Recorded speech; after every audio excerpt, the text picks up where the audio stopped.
So I'll jump right into tonight's topic, and hopefully it'll be interesting enough to stir up responses, questions, your own insights, and so on. I'd like to begin by making a few general observations, things that stand out for me. One is social, even political, which even though I've been warned about it, I continue to pay attention. And one of the things I notice is the role of ideologies. And it seems to me that quite a lot of the divisiveness we find in our society today can be traced to ideologies. People who have a position, they've got an answer, they've got something, and they're sticking to it. Money might play a role too, but for tonight's purposes, I want to point out the role of ideologies, and some of these can be religious. Some incredibly gross things are once again happening in the name of religion, and it's not limited to any particular religion. And I would say it's more a matter of ideology than genuine religion. But that's just my opinion, and I don't want to turn it into an ideology. Another observation is something I hear a lot when teaching on retreats, and I think especially from my birth cohort. I'm a baby boomer. Baby boomers like to talk a lot about experience. The 60s, we got into experience, and we'd go to India or California, and we did various drugs and all kinds of stuff, and we like experience. I hear a lot in the meditation circles in which I teach, roughly what's called, some people now call Vipassana Buddhism. Or others, it's not even really Buddhist, it's insight meditation with a little Buddhism on the edges. And it's common that people will refer to my experience of this, my experience of that. And I've listened to these quite carefully and often had opportunity to ask some questions to dig a little deeper. And what often seems to be the case is my experience is actually an interpretation of an experience. And I'm not going to go analyze this in depth right now, but if you think about it, experiences are passing pretty quickly. And then we remember them, and we remember some of them, and we make summaries and generalities. And by that point, it's not experience anymore.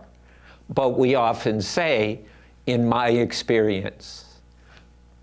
But if we look into that, if we really are seeking truth and interested in inquiry, we might find out that what we've done is remembered, summarized, generalized, and interpreted.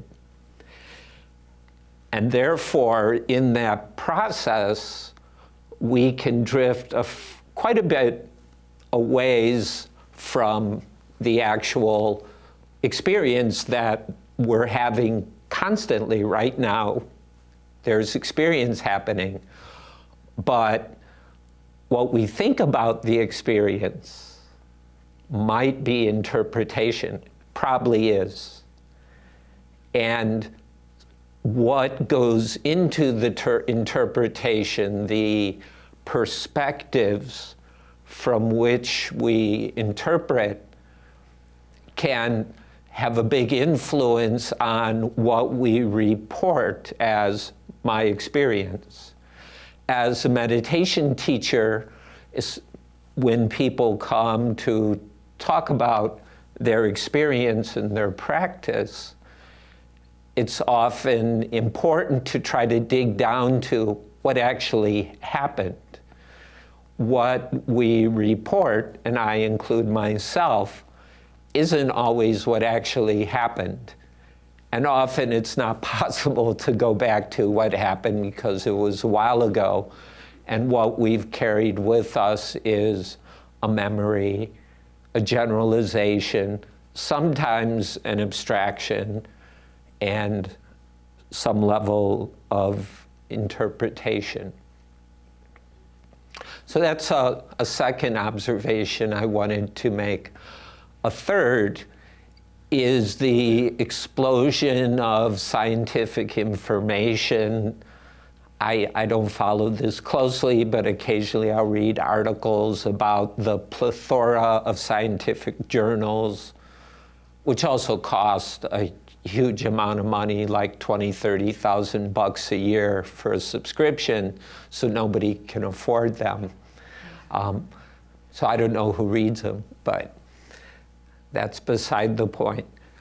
My point is that for truth seekers, for meditators, for those who take spiritual life seriously, we have this huge amount of scientific information, theories, opinions, and so on.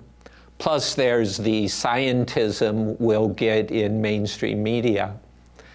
And then we now have access to quality teachings and scholarship from all the world's spiritual traditions, the good side of which is exemplified at a place like this. On the other hand, there's so much. You know, even to keep up with my fairly narrow brand of Buddhism is too much, unless all I want to do is read books and stay up late with blurry eyes looking at a computer screen. So this can leave us with certain quandaries, with all the ideologies, some competing violently, others very seductive, using all the tools of modern psychology and the marketplace. With the explosion of scientific information, with the access through the internet to all kinds of spiritual teachings, including very good stuff. What are we to believe? I come across this where just dealing with roughly Theravada Buddhism, Vipassana Buddhism, you can spend all your time just watching YouTube videos. And then, well, so-and-so says this, and so-and-so says that. What are we to believe? Or if you're somebody who likes to think, and I personally recommend thinking, carefully, critically, and so on, but not too much, how can we figure it out? These are dilemmas that seem to trouble many sincere, good seekers of truth, of peace, of a spiritually meaningful life. Kind of a quandary. John mentioned that I have an affinity for the early Buddhist teachings, and I'm especially interested in what scholarship believes is the earliest layer. Even in the collection that John called the Pali Canon, much of that is clearly of a later date. But there are relatively small pockets that linguistically, stylistically, seem to be the earliest strata. And this is what I primarily study. Partly it's a smaller amount, so I actually have time to read and reread and ponder and reflect. And some things I've been especially enjoying lately have the Buddha recommending that we don't try to figure it out. And we don't believe things. It seems in the earliest strata of Buddhism, belief is not encouraged, especially belief in concepts, opinions, theories, ideologies. And most often, those kind of belief systems are seen as a source of conflict and violence. The discourses are titled Quarrels and Disputes, and things like that. The Buddha says things like liberation, spiritual perfection, purity, which were operative concepts at that time, a few, maybe 400 years, 500 years before the Common Era. He felt that purity, spiritual perfection, genuine peace, liberation, or release do not come about through beliefs, through opinions, through theories, through ideologies. The blanket term for these is ditthi, which is translated views. And a ditthi, which has to do with view, when you view something, or you have a view, a perspective. But it means especially when we take a position, we see things this way. And our tendency that once we have a view once, we have it again and again, and we begin to entrench it. And his claim in this early strata of teaching is that liberation, genuine peace, and so on do not come about through views. And views here means beliefs. Even if it's based in a really profound experience, if what we're left is belief, it's still a view, because it's no longer the direct experience. In some of these discourses, the alternative that's recommended is, rather than having views, beliefs, theories, ideologies, and so on, is seeing. Etymologically, the words are close, or you could say viewing to keep the etymological connection. But the difference is, one is a view that's happened. The other is viewing or seeing that is active, it's process, and it moves. It moves with experiencing. Because notice, even an experience is gone. As soon as we're talking about an experience, it's gone. Experiencing is much closer to what's real and happening now. And so experiencing, seeing, you can put these two together because the notion of seeing here, it's metaphor, it's not just visual. It's being fully present within the experiencing. That's the kind of seeing that's being recommended. And this then brings us to the role of mindfulness. Mindfulness not as a mechanism to build up a lot of experiences and then have interpretations and beliefs and then develop theories, including the right one. The Buddha was very critical about anybody who has the view, this is true, others are wrong. My theory is right, my belief is right, my whatever is the one that's true, and the others are fools. These are close to direct quotes. And that attitude, whenever, we think we see things as they are, and then there are those stupid people who don't see it the way we do. It's so easy to fall into that, and these are one of the major ways that violence comes into our world.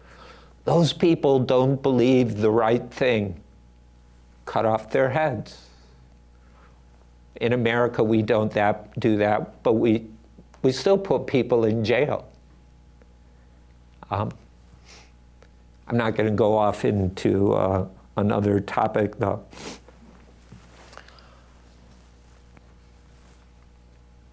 So what I'm saying, by the way, is somewhat subversive even within Buddhism. In studying Buddhism in Thailand, I regularly heard or read kind of mainstream institutional Buddhist preachers that would say things like, if you believe what the Buddha said, that's right view. And that's a standard Buddhist term, right view. Other religions, that's wrong view. Or Tibetan Buddhists, that's wrong view. Or some even, if you have the correct Thai view, that's right. If you believe the Sri Lankans, that's, that's just the pettiness between different countries, kind of like France and Germany, or the British and the Irish, or the Yankees and the Southerners, or the Baptists and the Methodists, whatever. So this idea that somebody can have the right view, others have the wrong view. And so they would convince themselves that it was possible to formulate views, and as long as they were the right Buddhist view, that was okay. But if you go back to the actual teachings, that's not what the Buddha was saying.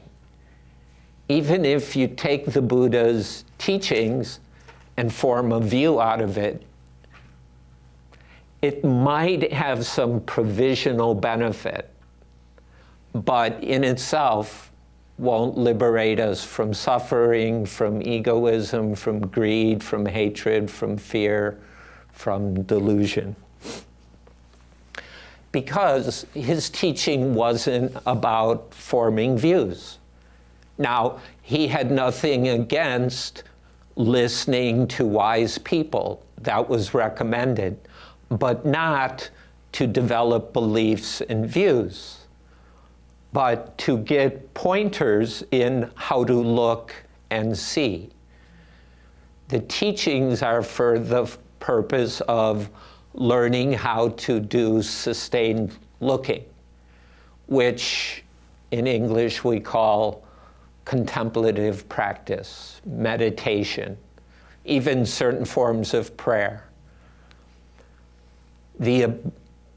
So the body of teachings are about looking and seeing as active in the midst of life ways to get to the truth, not to hold on to it in a belief, view, or theory, but to experience it so that it changes us. When we cling to a view, we're choosing how to change ourselves, and inevitably it's egoistic. When we hold to a belief, it's inevitably egoistic. Now, provisionally, healthy beliefs, healthy perspectives point us in the right direction, get us going, and can be valuable. That's what Buddhism calls right view. But if we start clinging to them, I'm right, they're wrong, this is the right one, those people don't know what they're talking about, it's no longer going to perform the steering, the guiding function that the teachings were intended for. And this is one of the tragedies I feel in religion, where the provisional nature of a wise living person speaking within a language and a culture, using the metaphors, the terminologies, the concepts available to point to truth, and then these get codified, rigidified, institutionalized, and so on, and increasingly lose their liberating potential. So back to the practice that these teachings are advocating. I think I've said plenty now about forming opinions, believing, and all that, intellectualizing, philosophizing, that a certain amount of that might play a role, but will not bring about freedom, liberation, and true peace. In the teachings I'm referring to, that requires seeing. And the seeing, I want to go into this, what kind of seeing is meant. Using different conceptual frames from that period, and I'm not going to go into them in any detail, the seeing is about seeing the basic building blocks of experience. In an experience, there's our sense doors. It's a common notion in India. They're the sense doors. The world is impinging on us, and we're impinging on the world. And in Buddhism, by the way, the world isn't a world out there, it's the world where the impinging happens. Buddhism doesn't actually have a metaphysics of a world existing outside. It doesn't need a position on that. The early teachings are just interested in what's happening right here in the seeing, the hearing, the smelling, the tasting, the touching, the thinking, the remembering, which is the interaction between what's inside us, our biology, our consciousness, our memories, our impulses, and whatever's impinging us. So that's some of the key building blocks of experience. Then there's something else that early Buddhism gave a lot of importance to, is every time there's an experiential event, hearing something, seeing something, tasting, being touched, remembering, thinking. In any experiential event, some of them will be pleasing, some will be displeasing, satisfying, unsatisfying, agreeable, disagreeable. There are various names for these. But this quality of being pleasing or displeasing is another building block of our experiences. You might say this is an opinion, but I would say if you really pay attention, it's hard not to notice that as we go through our day, we see things that are pleasing, attractive, others are uncomfortable, painful, and our buttons are being pushed, some in a seductive way, some in a repulsive way, and that's just how life goes. And from that, we often respond with liking and disliking. There's stuff we like, stuff we don't like. Another key building block is the way human beings function, unless there's been serious injury or drug use or something. We name it. We use language, we're symbolic creatures. So if something gets our attention, it's pleasing, it's displeasing, it has our attention, we want to know what it is. And drawing on past experience, learning, vocabulary, we name it. And our names can be simple descriptors like tall, short, but notice tall and short are relative. Green, red, blue. But what's interesting about colors, different cultures see colors differently. There's no abstract, objective color, if you read some of the studies about that. But still, in our language system, our personal histories, we will have names for what just happened. And some of the naming is also evaluative.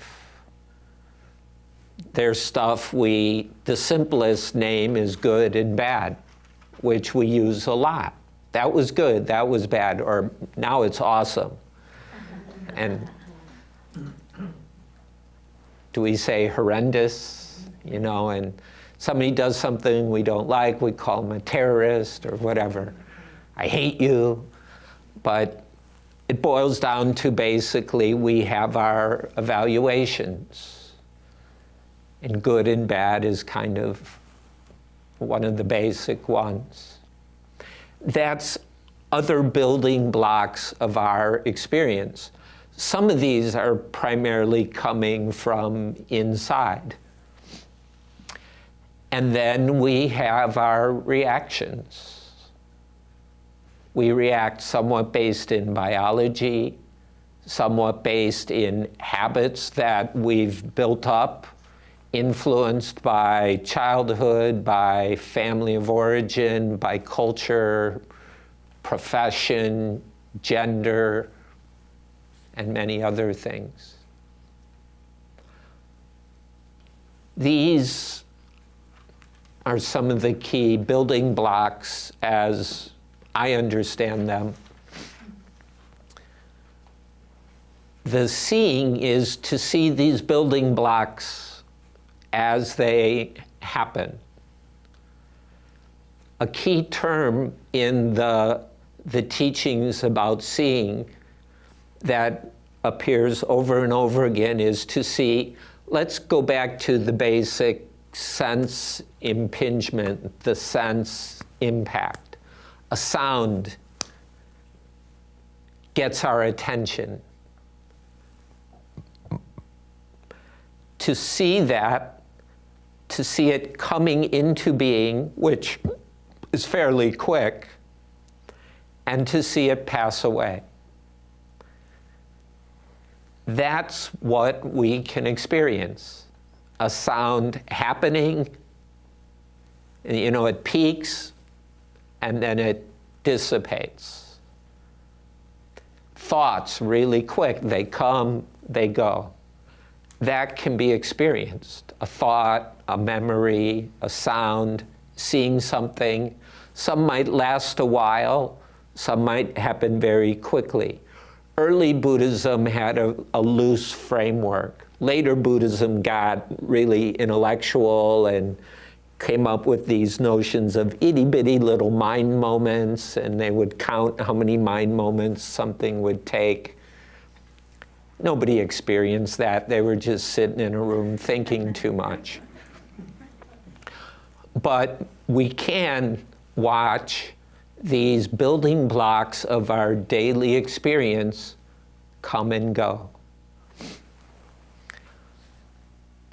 If you read much Buddhism, you'll come across terms like impermanence. I want to play with this a little bit. Impermanence is an abstraction. This is a little tricky. If you go to certain places, they'll tell you of the importance of seeing impermanence, having insight into impermanence. To be naughty, I'm going to try to point out you can't see impermanence. Impermanence is the summary we give to the seeing of arising and passing, things coming into being, falling apart, being born, dying. All we can see is momentary arisings and passings, coming together, falling apart, birthing, dying. And then when we need to talk about it, we'll form summaries like impermanence. But we don't actually experience impermanence. A lot of people think they do. And I'm using the word think intentionally. That's not the same as actually having a clear experiential knowing of this coming into being and passing.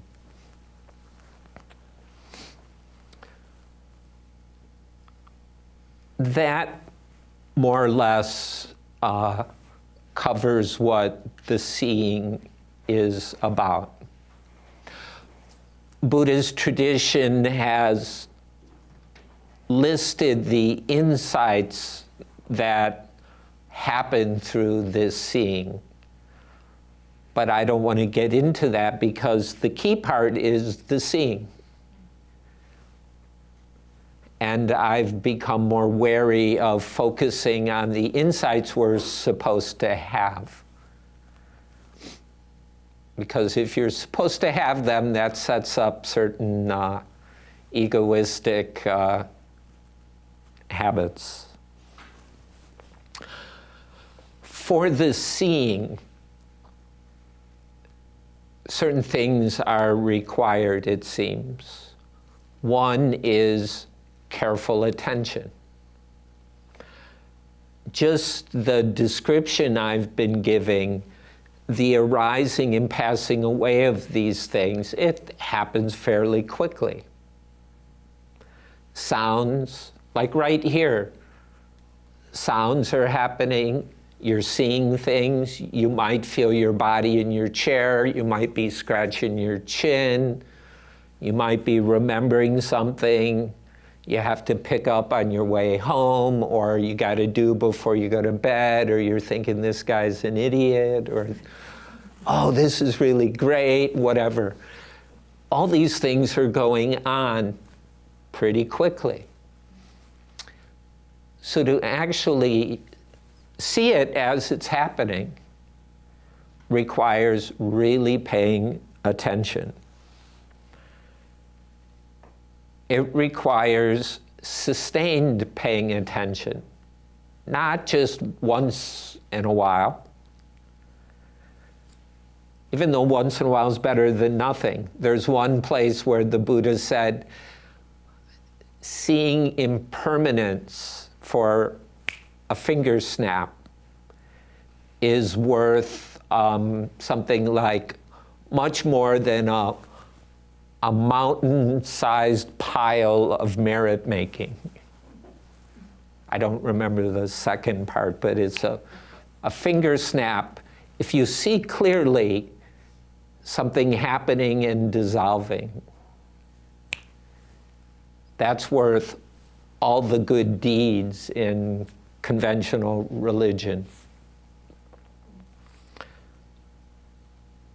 As somebody who believes, hopefully not too erroneously, that there's been some of those snaps, it also seems we got to keep paying attention so there are more and more of those snaps, so that the snaps begin to undo all the beliefs, opinions, theories, dogmas, etc. that have accumulated. These days I see my practice more of loosening up views. I used to be trying to figure this stuff out. More and more it's unfiguring out a lot of what I figured out. And then there's the stuff I go, oh, that's not bad, but be real loose about it, you know, hold it more and more gently. I have my tendencies to having the right view and being precise and things like that. So one finger snap of clear seeing is great. To keep paying attention, to sustain it so the snaps happen more often, more regularly. An article I read by a friend used the word fine-grained. I like that, stuck in my mind. That the seeing is increasingly fine-grained, not just kind of broad, blurry, but really looking with care at the fine-grained nature of our experience. So what I'm talking about is mindfulness, plus a few other things, as understood in early Buddhism. The paying attention part is one aspect of mindfulness. Just to mark out, although it's kind of obvious, we often forget, mindfulness is an English word. And it was developed in Christianity, I believe, to mean certain things before it was ever used to translate the Buddhist term sati, or smrti in Sanskrit, which originally meant to remember. But in these teachings, it was less to remember, and it's to pay attention and to keep in mind. So I sometimes translate it as recollect, which is closer to how it's translated in Thailand. But in the States, we're stuck with mindfulness. It's a big movement. It's in Time Magazine and Google and McDonald's and everywhere. You can even get it plastic with ketchup on it.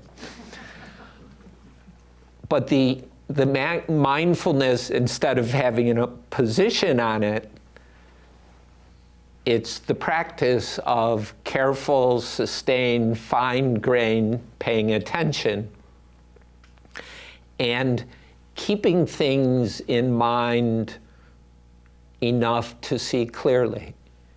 And the more the clarity is held in mind, and that's the role of mindfulness or sati, it can do its work.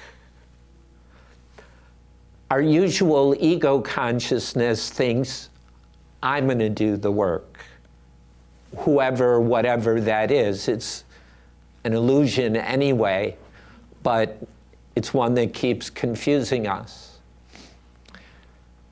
As a non-theistic tradition, early Buddhism doesn't attribute the word to the Holy Spirit or God or whatever, but to natural processes. And with the kind of careful, sustained, fine-grained attention and keeping things in awareness, in attention,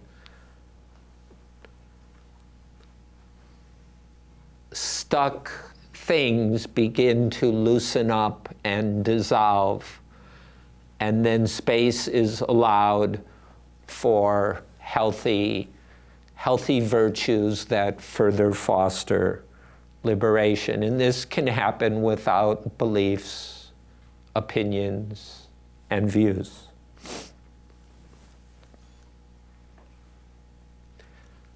The article I just mentioned used the metaphor of archaeology, which I thought was quite nice. On an archaeological dig where in a small area, maybe 4 feet by 4 feet, a grad student or my mom, she's gone on some of these, you're in there with your little brush, is very carefully brushing away the sediment or whatever to find a piece of bone. And you don't even know if it's useful, but clearing it away very carefully, and then somebody can study it to see if there's valid information. So I kind of like that as a metaphor for the fineness of mindfulness.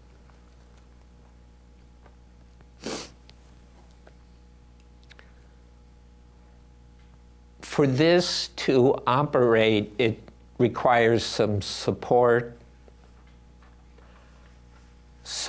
such as slowing down. This kind of careful paying attention, I guess I'll sound old-fashioned or Luddite, but if our noses are in screens and devices all the time and we're hurrying from place to place, are we going to be able to pay any attention?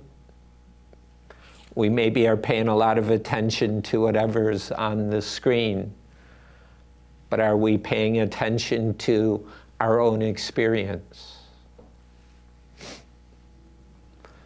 Slowing down, some quiet, even solitude. I'm not saying absolute solitude, but relative time alone. You can be alone with other people, but as long as there's space for everybody to be attending to what's going on. So quiet, some space, some solitude.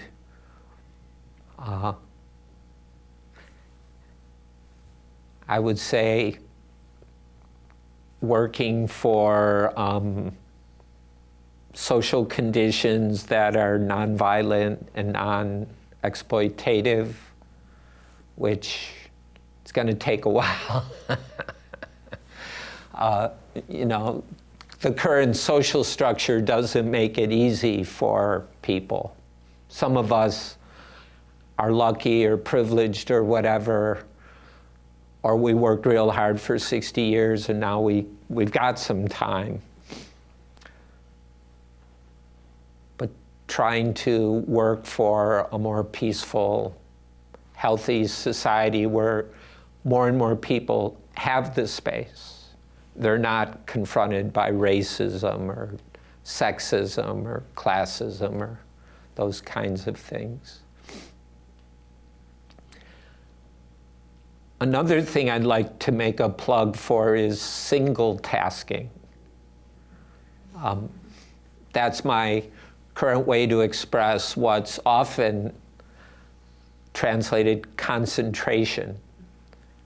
People here might know the Indian word samadhi. And in a key aspect of samadhi is single tasking. To have a wholehearted focus on one thing.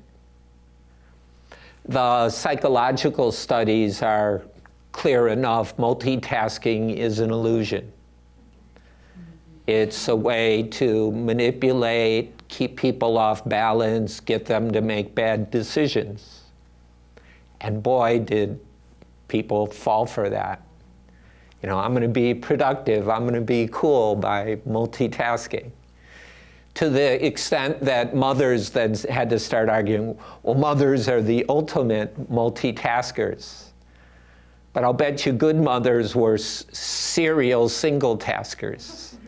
You did this well, then you'd do that, and then you'd go back to this.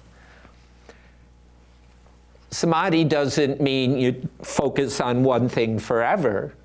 But whatever you're focusing on right now gets your wholehearted focus. And your focus may have to move every few seconds, every few minutes. Although if you do that, if it's every few seconds constantly, it's incredibly stressful. So the slowing down. But single tasking allows us to be fully present. Multitasking just means being scattered and increases stress levels, diminishes our ability to see, to remember, to understand, etc.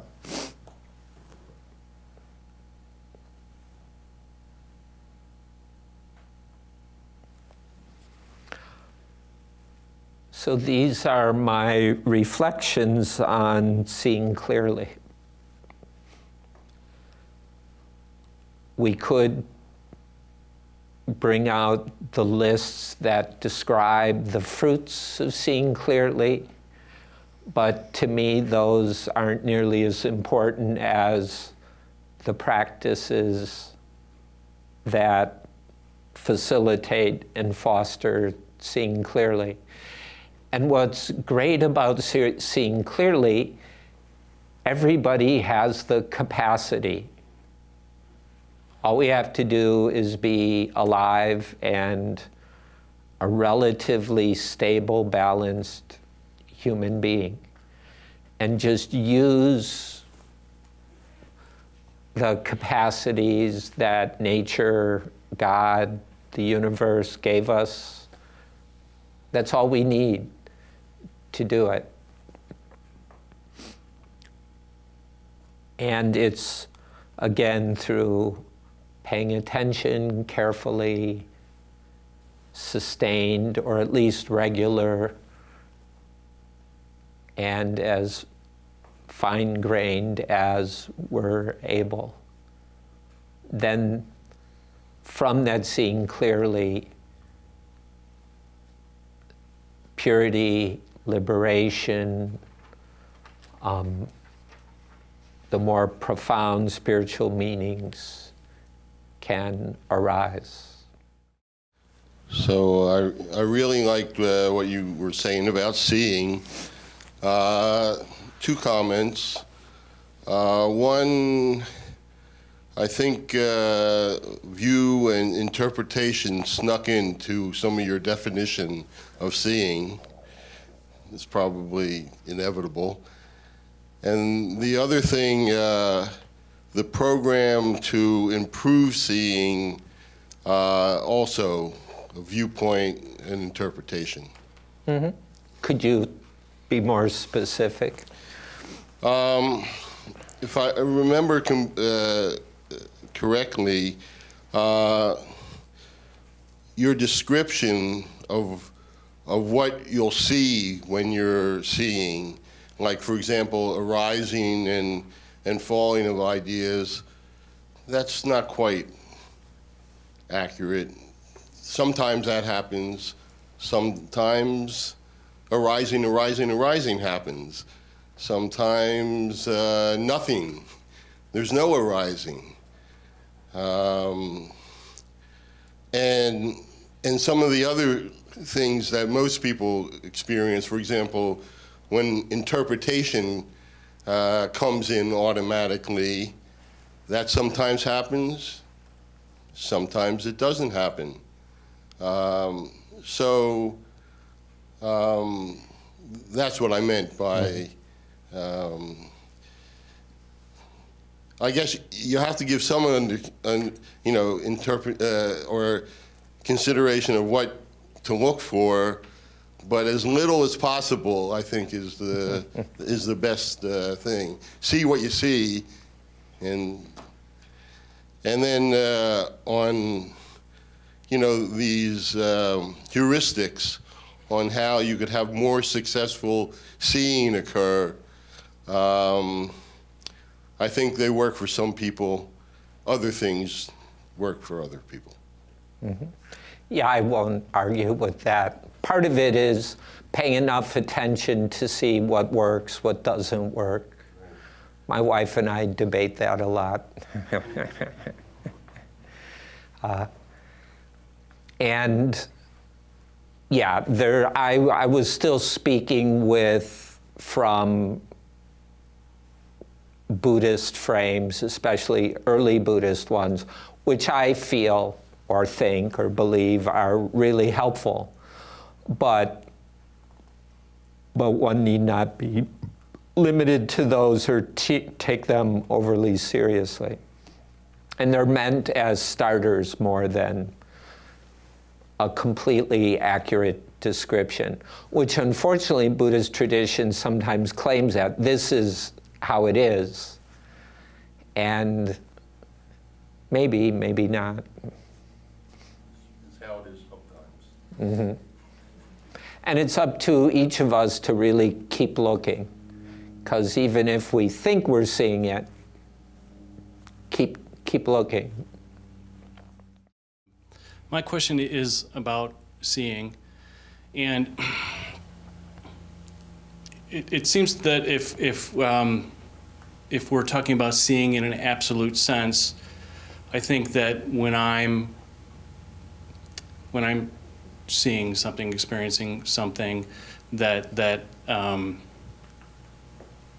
probably most of what I'm experiencing is probably ignorance. It is probably a misperception of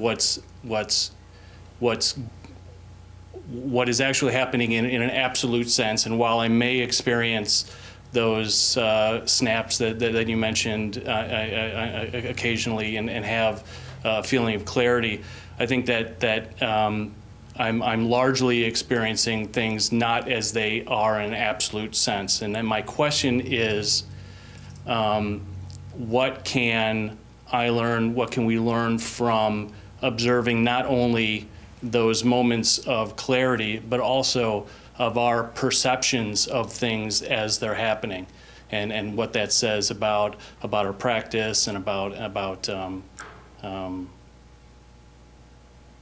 I guess that's a complete thought. Mm-hmm. Yeah, there's a lot in that, so I'll respond to what I can remember.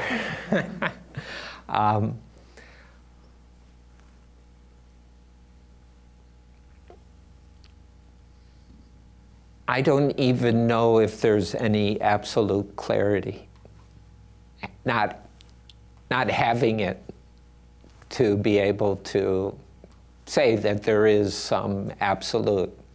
So what I'm working with is the clarity that's happening, and times when it's kind of muddled. But then it seems to me noticing that it's somewhat muddled, because there's enough memory of when it was clear. So a certain level of discrimination, it seems to me, is possible, noticing differences and changes without forming opinions about it. So even being aware that things are kind of duller, cloudier, more muddled, that in itself goes from muddled with a little more clarity to it, as opposed to muddled without noticing it. I think that's where the work is, just noticing, oh, it's kind of muddled. And then back to samadhi or single tasking. There's a connection with some terms in Buddhist teaching we could translate as interest, or care. If we really care, if our looking for truth is sincere enough that we keep looking, that can clear things up a bit. So to keep paying attention and to keep looking, we can bring more clarity even when things aren't so clear. And I think that's how it builds. And there's, and maybe there's some absolute clarity, but experientially, I don't know if we know it. So just be working with what is and finding confidence, finding courage in continuing to pay attention. This is more of a comment, really, but it seems to me like what we're fighting against here is the brain's amazing ability to do pattern recognition and to store that pattern and then just assume that is correct. And that's a hard thing to override because it's been our success all along. Yeah. Can I respond to that? Though it's not a question. That's partly where the fine grain comes in.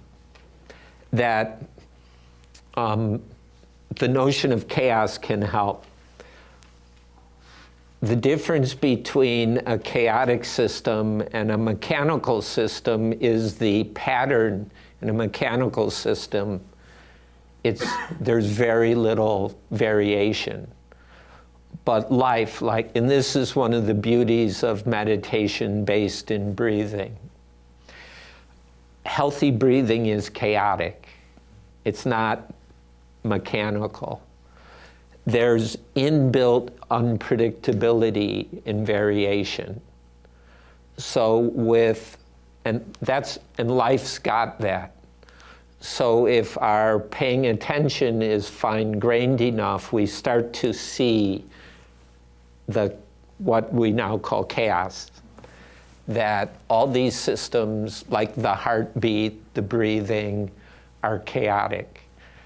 And maybe that can help counteract what you mentioned, that the patterns none of it's fixed.